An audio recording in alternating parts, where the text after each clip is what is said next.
ओम श्री साई नाथाय नमः।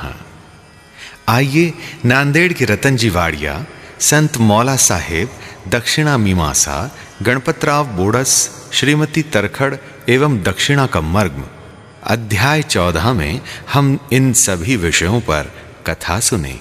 साईं से कोई मांगता, किसी से मांगते साईं, दक्षिणा का मर्म साईं ने कैसे दिया समझाई। श्री साईं बाबा के वचनों और कृपा द्वारा किस प्रकार असाध्य रोग भी निर्मूल हो गए, इसका वर्णन पिछले अध्याय में किया जा चुका है।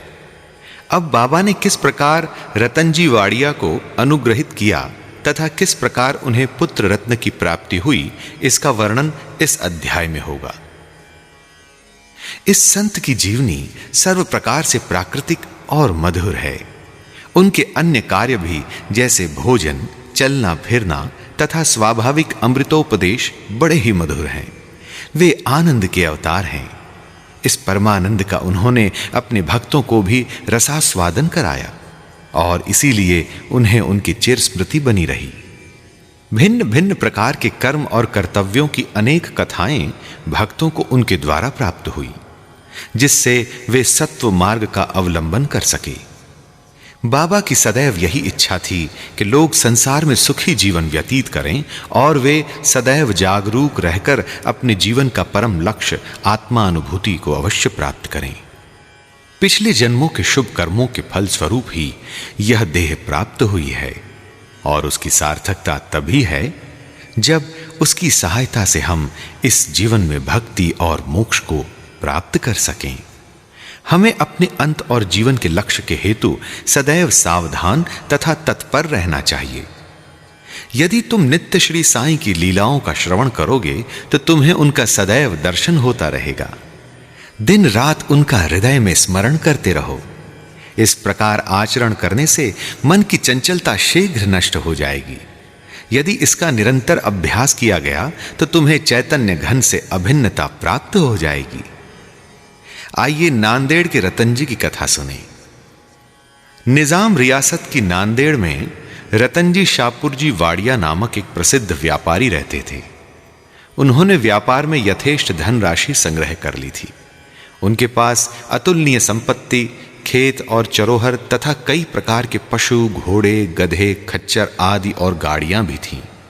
वे अत्यंत भाग्यशाली थे। यद्यपि बाह्य दृष्टि से वे अधिक सुखी और संतुष्ट प्रतीत होते थे, परंतु यथार्थ में वे वैसे न थे। विधाता की रचना कुछ ऐसी विचित्र है कि इस संसार में पूर्ण सुखी कोई नहीं और धनाढ्य रतन जी भी इसके अपवाद न थे। वे परोपकारी तथा दानशील थे। वे दीनों को भोजन और वस्त्र वितरण करते तथा सभी लोगों की अनेक प्रकार से सहायता किया करते थे। उन्हें लोग अत्यंत सुखी समझते थे, परंतु दीर्घ काल तक संतान न होने के कारण उनके हृदय में संताप अधिक था। जिस प्रकार प्रेम तथा भक्ति रहित कीर्तन, वाद्य रहित संगीत, यज्ञोपवीत रहित ब्राह्मण, व्यावहारिक ज्ञान रहित कलाकार, पश्चाताप रहित तीर्थ यात्रा और कंठमाला रहित अलंकार उत्तम प्रतीत नहीं होते, उसी प्रकार संतान रहित गृहस्थ का घर भी सूना ही रहता है। रतन जी सदैव इसी चिंता में निमग्न रहते थे। वे मन ही मन कहते, क्या ईश्वर की मुझ पर कभी दया न होगी? क्या मुझे कभी पुत्र की प्राप्ति नहीं होगी? इसके लिए वे सदैव उदास रहते थे। उन्हें भोजन से भी अरुचि हो गई। पुत्र की प्राप्ति कब होगी, यही चिंता उन्हें सदैव घेरे रहती थी। उनकी दासगणु महाराज पर दृढ़ निष्ठा थी। उन्होंने अपना हृदय उनके सम्मुख खोल दिया। तब उन्होंने श्री साईं समर्थ की शरण जाने और उनसे संतान प्राप्ति के लिए प्रार्थना करने का परामर्श दिया। रतन जी को भी यह विचार रुचिकर प्रतीत हुआ और उन्होंने शिरडी जाने का निश्चय किया। कुछ दिनों के उपरांत वे शिरडी आए और बाबा के दर्शन कर उनके चरणों पर गिरे। उन्होंने एक सुंदर हार बाबा को पहनाकर बहुत से फल फूल भेंट किए। तत्पश्चात आदर सहित बाबा के पास बैठकर इस प्रकार प्रार्थना करने लगे, बाबा, अनेक आपत्तिग्रस्त लोग आपके पास आते हैं और आप उनके कष्ट तुरंत दूर कर देते हैं। यही कीर्ति सुनकर मैं बड़ी आशा से आपके श्री चरणों में आया हूं। मुझे बड़ा भरोसा हो गया है, कृपया मुझे निराश न कीजिए। श्री साईं बाबा ने उनसे 5 रुपए दक्षिणा मांगी, जो वे देना ही चाहते थे, परंतु बाबा ने पुनः कहा, मुझे तुमसे 3 रुपए 14 आने पहले ही प्राप्त हो चुके हैं, इसलिए केवल शेष रुपए ही दो। यह सुनकर रतन जी असमंजस में पड़ गए। बाबा के कथन का अभिप्राय उनकी समझ में न आया। वे सोचने लगे कि शिरडी आने का तो मेरा प्रथम ही अवसर है और ये बड़े आश्चर्य की बात है कि इन्हें 3 रुपए 14 आने पहले से ही प्राप्त हो चुके हैं। वे ये पहली हल न कर सके। वे बाबा के चरणों में पास ही बैठे रहे तथा उन्हें शेष दक्षिणा अर्पित कर दी। उन्होंने अपने आगमन का हेतु बतलाया और पुत्र प्राप्ति की प्रार्थना की। बाबा को दया आ गई। वे बोले, चिंता त्याग दो, अब तुम्हारे दुर्दिन समाप्त हो गए हैं। इसके बाद बाबा ने उदी देकर अपना वरद हस्त उनके मस्तक पर रखकर कहा, अल्लाह तुम्हारी इच्छा पूरी करेगा। बाबा की अनुमति प्राप्त कर रतन जी नांदेड़ लौट आए और शिरडी में जो कुछ हुआ उसे दासगणों को सुनाया। रतन जी ने कहा, सब कार्य ठीक ही रहा। बाबा के शुभ दर्शन हुए, उनका आशीर्वाद और प्रसाद भी प्राप्त हुआ, परंतु वहां एक बात समझ में नहीं आई। वहां पर बाबा ने कहा था कि मुझे 3 रुपए 14 आने पहले ही प्राप्त हो चुके हैं। कृपया समझाइए कि इसका क्या अर्थ है। इससे पूर्व मैं शिरडी तो कभी भी नहीं गया, फिर भी बाबा को वो रुपए कैसे प्राप्त हो गए जिसका उन्होंने उल्लेख किया। दासगणों के लिए भी ये एक पहेली थी। बहुत दिनों तक वे इस पर विचार करते रहे। कई दिनों के पश्चात उन्हें स्मरण हुआ कि कुछ दिन पहले रतन जी ने एक यवन संत मौला साहेब को अपने घर आतिथ्य के लिए निमंत्रित किया था तथा इसके निमित्त उन्होंने कुछ धन व्यय किया था। मौला साहेब नांदेड़ के एक प्रसिद्ध संत थे जो कूली का काम किया करते थे। जब रतन जी ने शिरडी जाने का निश्चय किया था, उसके कुछ दिन पूर्व ही मौला साहेब अनायास ही रतन जी के घर आए। रतन जी उनसे अच्छी तरह परिचित थे तथा उनसे प्रेम करते थे, इसलिए उनके सत्कार में उन्होंने एक छोटे से जलपान की व्यवस्था भी की थी। दासगणों ने रतन जी से आतिथ्य के खर्च की सूची मांगी और यह जानकर सबको आश्चर्य हुआ कि खर्चा ठीक 3 रुपए और 14 आने ही हुआ था। न इससे कम था और न इससे अधिक। सबको बाबा की त्रिकालज्ञता विदित हो गई। यद्यपि वे शिरडी में विराजमान थे, परंतु शिरडी के बाहर क्या हो रहा है इसका उन्हें पूरा पूरा ज्ञान था। यथार्थ में बाबा भूत, भविष्यत और वर्तमान के पूर्ण ज्ञाता और प्रत्येक आत्मा तथा हृदय के साथ संबद्ध थे। अन्यथा मौला साहिब के स्वागतार्थ खर्च की गई रकम बाबा को कैसे विदित हो सकती थी। रतन जी इस उत्तर से संतुष्ट हो गए और उनकी साईं चरणों में प्रगाढ़ प्रीति हो गई। उपयुक्त समय पर उनके यहां एक पुत्र का जन्म हुआ, जिससे उनके हर्ष का पारावार न रहा। कहते हैं कि उनके यहां 12 संतानें हुईं, जिनमें से केवल 4 शेष रहीं।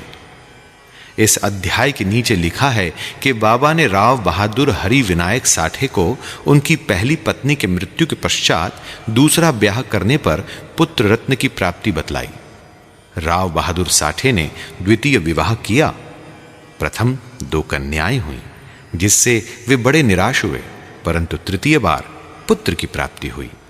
इस तरह बाबा के वचन सत्य निकले और वे संतुष्ट हो गए। आइए अब हम दक्षिणा मीमांसा के बारे में जानें।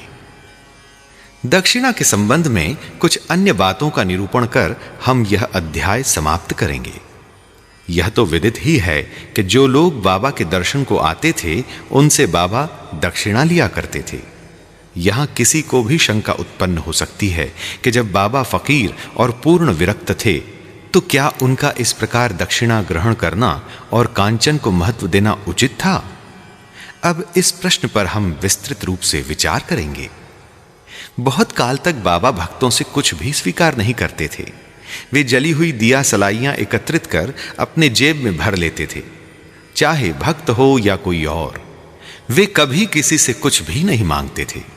यदि किसी ने उनके सामने एक पैसा रख दिया तो वे उसे स्वीकार करके उससे तंबाकू अथवा तेल आदि खरीद लिया करते थे। वे प्रायः बीड़ी या चिलम पिया करते थे। कुछ लोगों ने सोचा कि बिना कुछ भेंट किए संतों का दर्शन उचित नहीं है, इसलिए वे बाबा के सामने पैसे रखने लगे।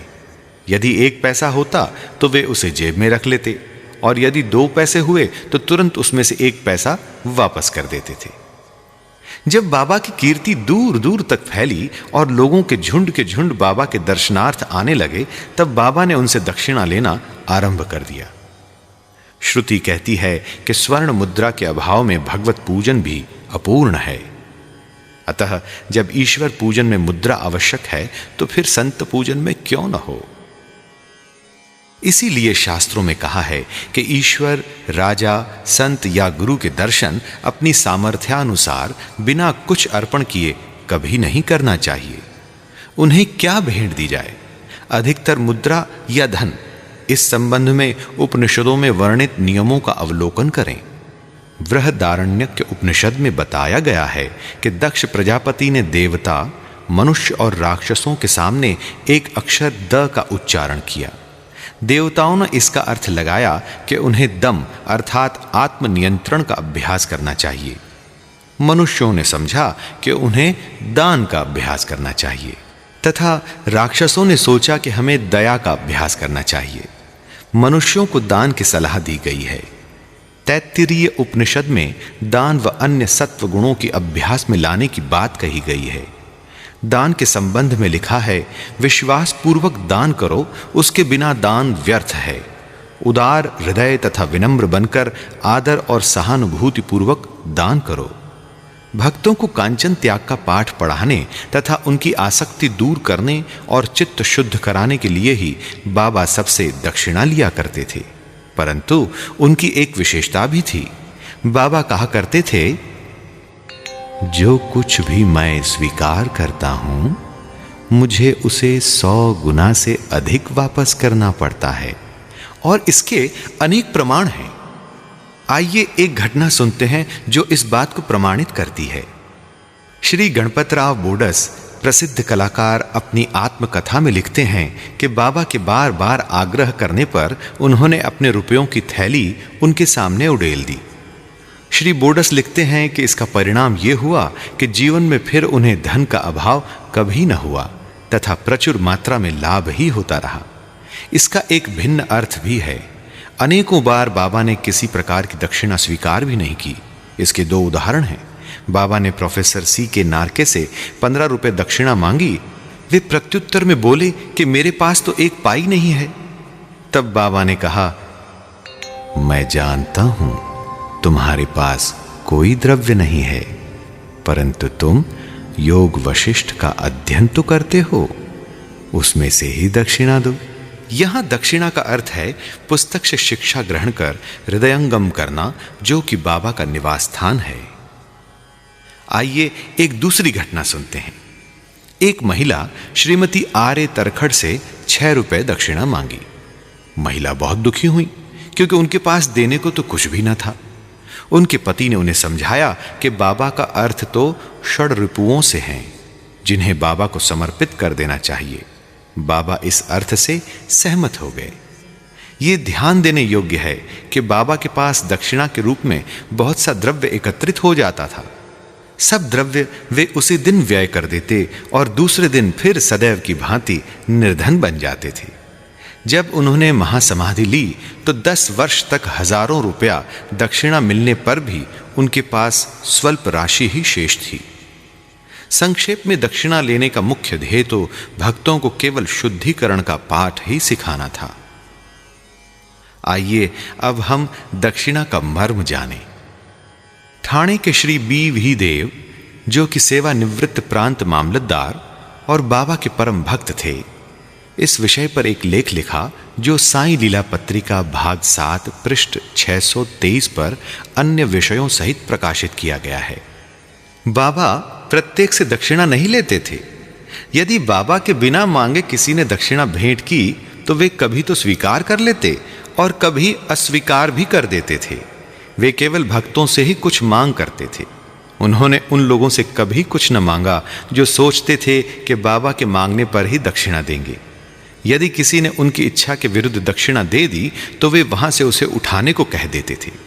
स्त्री और बालकों से भी वे दक्षिणा ले लेते थे। उन्होंने सभी धनाढ्यों या निर्धनों से कभी दक्षिणा नहीं मांगी। बाबा के मांगने पर भी जिन्होंने दक्षिणा न दी उनसे वे कभी क्रोधित भी नहीं हुए। यदि किसी मित्र द्वारा उन्हें दक्षिणा भिजवाई गई होती और उसका उसे स्मरण न रहता तो बाबा किसी न किसी प्रकार उसे स्मरण कराकर वह दक्षिणा ले लेते थे। कुछ अवसरों पर वे दक्षिणा की राशि में से कुछ अंश लौटा भी देते और देने वालों को संभाल कर रखने या पूजन में रखने के लिए कह देते थे।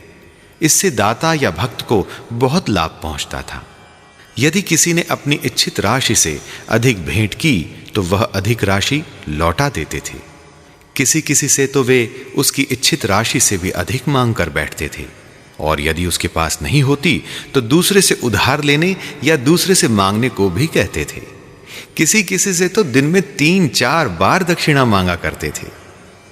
दक्षिणा में एकत्रित राशि में से बाबा अपने लिए बहुत थोड़ा खर्च किया करते थे, जैसे चिलम पीने की तंबाकू और धूनी के लिए लकड़ियां मोल लेने के लिए आदि। शेष अन्य व्यक्तियों को विभिन्न राशियों से भिक्षा स्वरूप दे देते थे। शिरडी संस्थान की समस्त सामग्रियां राधा कृष्ण माई की प्रेरणा से ही धनी भक्तों ने एकत्र की थीं। अधिक मूल्य वाले पदार्थ लाने वालों से बाबा अति क्रोधित हो जाते और अपशब्द कहने लगते थे। उन्होंने श्री नाना साहेब चांदोरकर से कहा कि मेरी संपत्ति केवल एक कॉपीन और टमरेल है। लोग बिना कारण ही मूल्यवान पदार्थ लाकर मुझे दुखित करते हैं। कामिनी और कांचन मार्ग में 2 मुख्य बाधाएं हैं और बाबा ने इसके लिए 2 पाठशालाएं खोली थीं, यथा दक्षिणा ग्रहण करना और राधा कृष्ण माई के यहां भेजना। इस बात की परीक्षा करने के लिए कि क्या उनके भक्तों ने इन आसक्तियों से छुटकारा पा लिया है या नहीं। इसलिए जब कोई आता तो वे उनसे दक्षिणा मांगते और उनसे शाला में यानी राधा कृष्ण माई के घर जाने को कहते। यदि वे इन परीक्षाओं में उत्तीर्ण हो गए, अर्थात ये सिद्ध हुआ कि वे कामिनी और कांचन की आसक्ति से विरक्त हैं, तो बाबा की कृपा और आशीर्वाद से उनकी आध्यात्मिक उन्नति निश्चय ही हो जाती थी। श्री देव ने गीता और उपनिषद से घटनाएं उद्धृत की हैं और कहते हैं कि किसी तीर्थ स्थान में किसी पूज्य संत को दिया हुआ दान दाता को बहुत कल्याणकारी होता है। शिरडी और शिरडी के प्रमुख देवता साईं बाबा से पवित्र और है ही क्या। दक्षिणा में भी साईं का छिपा हुआ ये भाव, धन का मोहन राखिए संत का ये ही स्वभाव। श्री सद्गुरु साईं नाथार्पणमस्तु। शुभम भवतु। ओम श्री साईनाथाय नमः। अध्याय 14 संपूर्णम। ओम।